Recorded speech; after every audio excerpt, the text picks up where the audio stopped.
Hey, Josh Sinners here, tidbits.com, techcontrolbooks.com. I want to give you a quick heads up. macOS 10.14 Mojave is out now.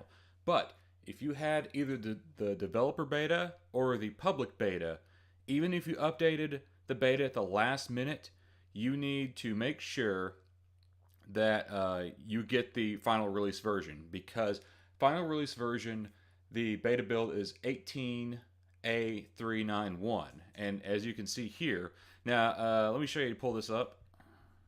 If you go to Apple, about this Mac, you see macOS Mojave version 10.14. I click that, click version right there, and you see the build number there. And very clearly it's 18A389. So, two things you want to do here. First things first, you want to go to System Preferences. I've already turned this off, but down here you'll see something about being enrolled in the macOS Mojave beta. So you'll click this down here, and you'll turn that off. The setting is really obvious for that. And then the other thing you need to do, you need to go to this URL. I'm going to put that in the comments in the description box.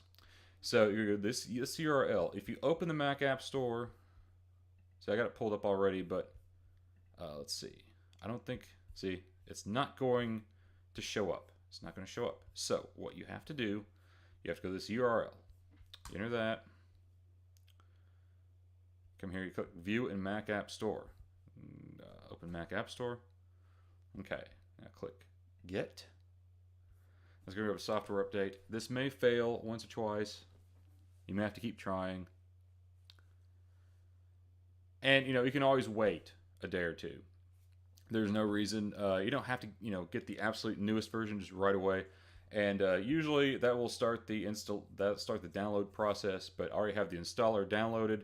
So there you go. There's the official macOS Mojave installer. You just run through all this, follow the on-screen instructions. It'll take a little while to install, but you will have the full retail official version of macOS Mojave. Be sure to like and subscribe, and hope this video helps. Thanks.